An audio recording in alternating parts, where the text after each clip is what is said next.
Hi everyone, it's Lindsay. Welcome back to another video. Today's video is all about making easy, simple, and quick sympathy cards. Now, this is not the most fun card project to do. However, they are necessary. So I wanted to share with you a few tips and tricks on how I like to make my cards and also just some guidelines that I like to go with. Now, one thing you will notice is that the majority of my cards, or really all of my cards in this video, are going to be very thin, if not one layer cards. With sympathy cards, I like to have them in my stash, and when I do that, I don't know if they're going to need to be mailed. I don't know if I can hand deliver these. I don't know what the situation is going to be. So having these nice flat cards that are going to mail easily is really important when I'm making my sympathy cards. So just a thought to keep in mind, you can also make some that have some dimension and then make some flat ones as well, so you have both on hand ready to go. Another thing is, if I don't have any in my stash, I need them to go quick when I make them because I like to have these to someone in a timely manner. So on my first card, I am working directly on the card base. This card base is an A2 in size, so 4 1/4 by 5 1/2, and it is top folding. You could do a side folding for this design as well. It would work both ways. I started off by die cutting an oval from some some scrap paper. This is Misty paper that I don't use anymore because I have the mouse pads, which are great to have in your Misty. But I had a bunch of these paper pads, so that's what I use as my scrap paper. I die cut an oval from that, place the oval down to get it centered on my card, and then place the mask itself down. I'm using Catherine Pooler's It's a Boy ink and my Amazon blending brushes to just blend a quick oval on the front of that card base. This is going to be my sky. You could add some clouds in if you wanted to, but I'm going to leave it plain as is. This is going to be the quickest way to do this. Now, one thing I love to use for my quicker cards is stencils. They make very fast cards and they don't require a lot of effort either. I am using the Crafter's Workshop stencil. I will have all the supplies, everything I'm using, listed and linked down below, including this one. This is the Birds and Butterflies stencil. I'm using that nice big butterfly on the left-hand side. I've taped it down to my cardstock, and then I'll be using VersaFine Clear and Nocturne along with a sponge dauber to put that through the stencil. You could use a makeup brush or a makeup sponge as well. That would work just as well as one of these big daubers.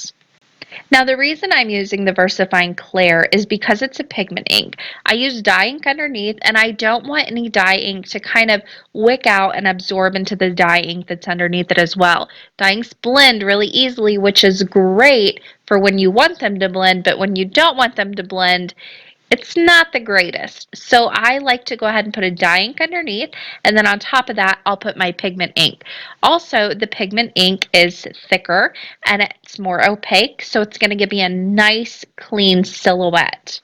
You also have the option to heat emboss this now if you would want to, if you want to add a little shine. I'm going to leave mine as is. Just remember, it takes a little bit longer for pigment inks to dry. Now moving on for my sentiment, I am using this beautiful Joy Claire stamp set. This is one of my all-time favorite sympathy sets. It's just gorgeous in the sayings. It has some Bible verses in it, and it does have gorgeous images. But they do require some coloring. I've used this before on a sympathy card where I didn't color with it. I'll leave that video linked down below. I've also used this stencil before on some more silhouette cards. I'll leave those linked down below too. Now for this sentiment, I am using You Are in My Thoughts and Prayers, and I'm using my mini Misty to go ahead and stamp that down using the same VersaFine Clear Nocturne ink. And that's going to finish off the outside of the card. Very, very simple and easy to do.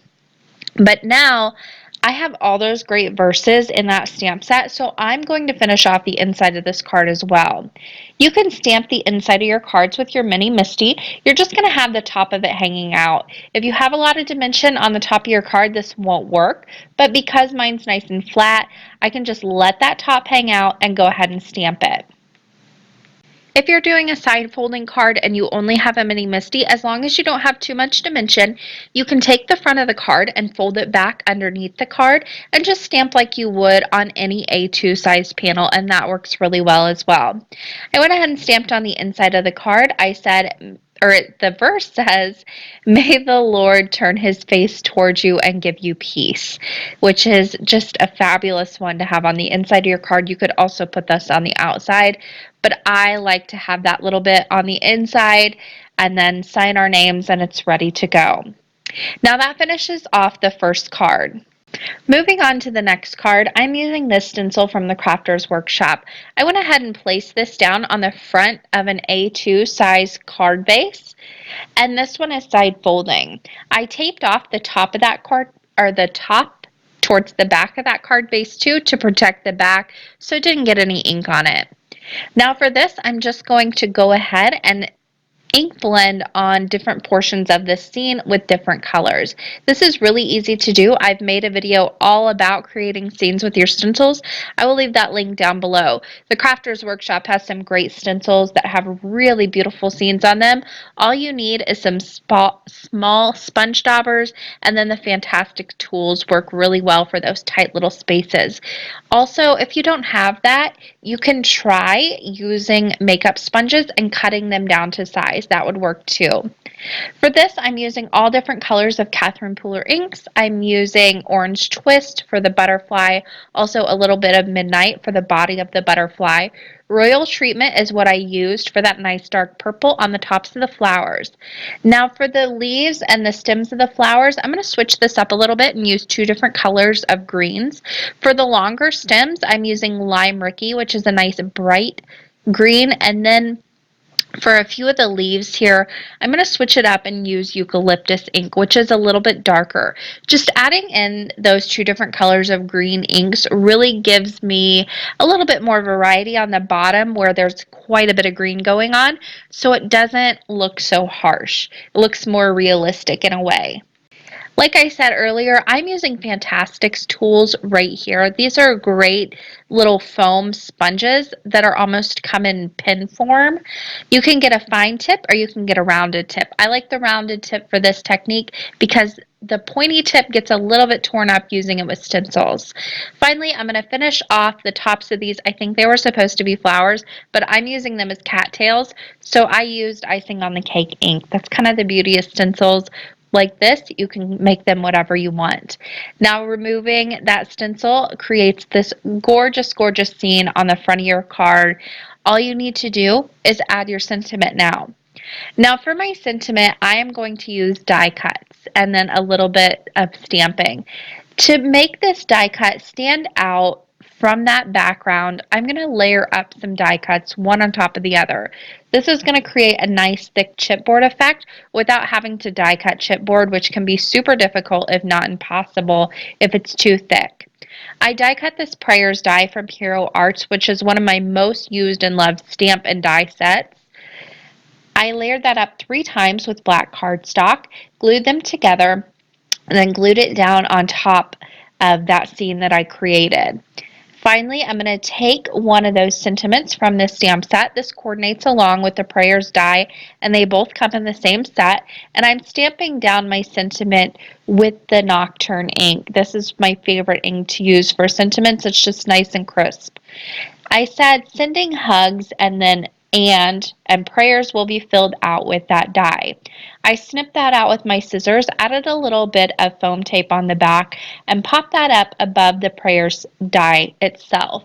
That's just going to help that stand out from the background, and that's going to be the only dimension on this card. So again, another one layer card with just that little bit of dimension from the die, and then also from the foam tape on the back of my sentiment strip. Moving on to the third and final card. This is a thinking of you card, but I think these are really important as well. It's nice to send this maybe a month or two later on just to let the person know that you're still thinking of them, you're still praying for them, or whatever, just thinking of them if need be. Now for this card, I'm again going to keep it very simple. I'm using the plaid fringe stencil from the Crafters Workshop, and I'm working directly on that card base to keep it nice and flat.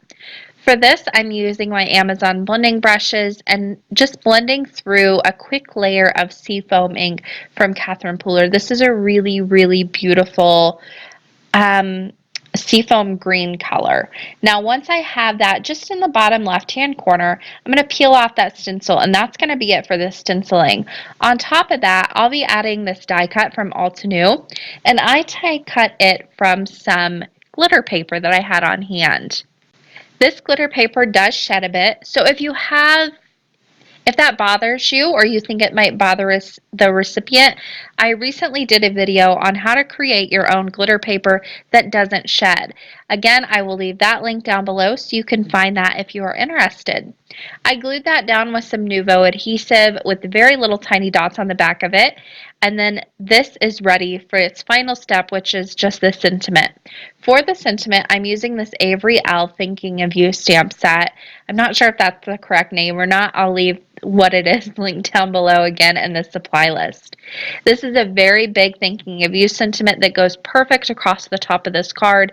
I'm stamping it down using my Mini Misty again and then some icing on the cake ink from Catherine Pooler. Because I'm using my Mini Misty, I can go ahead and stamp this several times, one right on top of the other, to get the color and the darkness that I want. My icing on the cake does need re-inked, but I haven't had the time to do it, so I'm just going with what I have right now and double or triple stamping in this case to get it. So once I have that the way I want it, the last thing I'm going to do is go ahead and stamp on the inside of the card. This is another one like the prayer stamp set where it has some really great coordinating smaller sentiments to go with the thinking of you. And it is perfect for a lot of different things. It says this diagnosis doesn't know what it's up against. I love you. You are on my mind and in my heart. So many different things this stamp set says that are just perfect for those instances where you don't know quite what to say or you don't have the perfect sentiment for it. This kind of has you covered. It's a good one to have on hand. So I chose the You Are On My Mind and in My Heart, and I'm just going to stamp that right on the inside of the card very simply using my Mini Misty again, and again using the icing on the cake ink from Catherine Pooler so it matches the outside of the card, and that's all there is to it. Another very clean and simple but still beautiful Sympathy Thinking of You card.